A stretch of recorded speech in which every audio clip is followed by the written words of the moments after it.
सबसे पहले नमस्कार, जय भीम, जोहार। कई दफे मैं सोचती हूँ कि ये जो महापुरुष हुए हमारे देश के इतिहास में, अगर वो नहीं होते तो यह देश कैसा होता।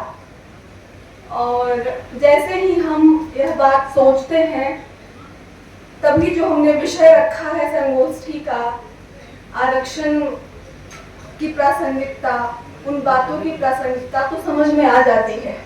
यह वक्त है खुद से सवाल पूछने का।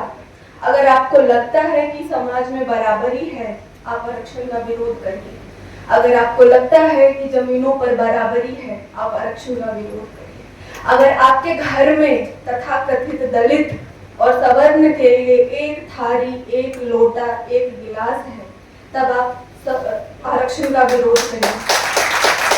अगर उच्च शिक्षण संस्थानों में एक तथाकथित मैं बार बार कह रही हूँ, क्योंकि मैं इस तरह के किसी भी सुप्रीम पावर और लोअर पावर में बिलीव नहीं करती हूँ। तो अगर आपको लगता है कि किसी भी शिक्षण संस्थान में किसी तथाकथित सवर्ण प्रोफेसर और दलित प्रोफेसर के बीच में कोई नैतिक बेईमानी नहीं होती जातिगत आधार पर, तब आप आरक्षण का विरोध करिए। शिक्षण संस्थानों में, विद्यालयों में, घरों में, बाजारों में, इवन संसद भवन तक में अगर आपको लगता है कि जातिगत भेदभाव नहीं होता, तो आप आरक्षण का विरोध करिए। इसी के साथ बात जिन पर आज हम सब इकट्ठे हुए बात करने के लिए, बीपी मंडल पर।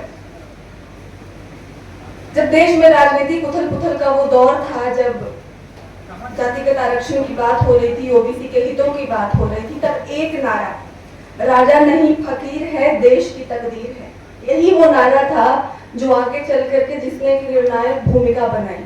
मैं आपको बता दूं कि जो जननायक होते हैं, वाकई में जो जननायक होते हैं, उनको सत्ता का मोह नहीं होता। वो चुटकियों में सत्ता को गिराने का, छोड़ने का दम रखते हैं। और ऐसे ही लोगों के भीतर ये जज्बा होता है कि वो सोचते हैं कि वो जाते जाते अपने तरफ से जो भी छोटी मोटी कोशिश इस देश को बचाने के लिए, समाज में हाशिए पर ढकेल दिए गए लोगों की बात करने के लिए जो कुछ भी कर सके, अगर वो जाते जाते कर जाएं तो वो कर जाते हैं। एक मुख्य बात, इसकी उम्मीद आप उन सत्ताधारियों से बिल्कुल मत करिए जिनके भीतर सत्ता का मोह है। सत्ता का मोह आपको सही डिसीजन नहीं लेने देता। बार बार बात हो रही है जातिगत जनगणना की। यह बात बिल्कुल सही है कि जब वर्षों से, आपको भी पता है कि ग्लोबलाइजेशन के दौर पर महीने भर में कोई ऐसी क्रांतिकारी हो जाती है जो बातों को उथल पुथल कर देती है, वहां अगर वर्षों से आपने जनगणना नहीं कराई है, तो आप किस आधार पर विकास की बात करेंगे? जहाँ की आज से कल की दुनिया कितनी ज्यादा तेजी से बदल रही है, इसकी कल्पना हम सब कर रहे हैं, खास करके इस मोबाइल के युग में, औद्योगिकीकरण के युग में, वैश्वीकरण के युग में। तो आपको नहीं लगता है कि यह एक प्रकार का डर है? और सर, आपने एक बात कही थी, माफ करेंगे मुझे आपका नाम याद नहीं आ रहा, सुभाष जी, आपने एक बात कही कि जब हम आरक्षण की बात करते हैं, जब हम जाति जनगणना की बात करते हैं, तो एक वर्ग जिसको कि लगता है कि हम उनके विरोध में बात कर रहे हैं, तो बात तो है उनके विरोध में, क्योंकि जिन बातों को वो अपना जन्मसिद्ध अधिकार मानते हैं, उनको लगता है कि उनकी पूरी नींव दरक रही है। इस बात पर विचार करने की जरूरत है कि वो जन्मसिद्ध अधिकार हैं कैसे? क्या वो बाहरी लोगों के, सामने वाले लोगों की सीमाओं का उल्लंघन कर रहे हैं, उनको नुकसान पहुंचा रहे हैं?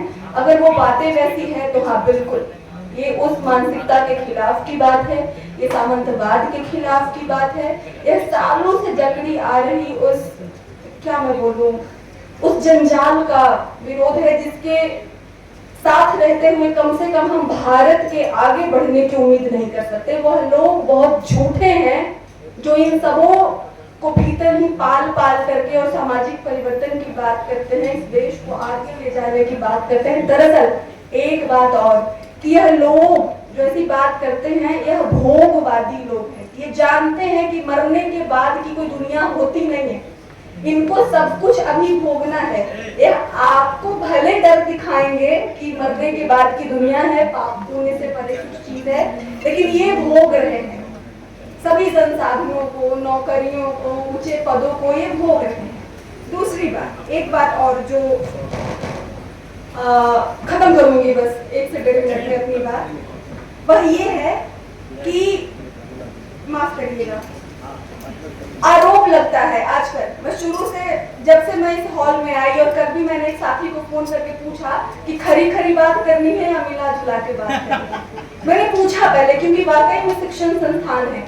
साथी ने कहा कि नहीं, अगर बीच बीच में ही रहे तो बेहतर है। आज भी यहाँ आके मैंने पूछा तो कहा कि नहीं, बात बीच बीच में रहे तो बेहतर है, क्योंकि बात अकादमिक तरीके से हो तो बेहतर है। तो साथी मैं आपको बता दूं कि शिक्षण संस्थान ही वह जगह है जहाँ की स्वस्थ मानसिकता के लोग होते हैं। 25 साल के बच्चे, 20 साल के बच्चे, पीएचडी के हैं तो 30 साल के बच्चे, और यही वो समयावधि होती है जब आप स्वस्थ तरीके से सोच सकते हैं देश दुनिया के मुद्दे पर। तो बीच बीच में बात करने का ही ये नतीजा है कि अभी भी बीच में लटके हुए हैं। तो समय है कि दूसरों का नुकसान न करते हुए हमारी नीतियों में ये बिल्कुल ना हो कि हम सामने वाले का नुकसान करेंगे, और इस तरीके से अगर हम लड़ाई लड़े और एक दूसरे का हाथ थाम लें, ओबीसी है तो एससी को ना छोड़ दें। और जनरल वालों से फिलहाल मुझे कोई विशेष उम्मीद नजर नहीं आती उन 10% लोगों से, तो उनको मैं इनमें इंक्लूड नहीं करूंगी। अगर वो आते हैं स्वतः तो उनका स्वागत है, क्योंकि उनको विश्वास जीतने में समय लगेगा। उनके बाप दादाओं ने जो रायता फैलाया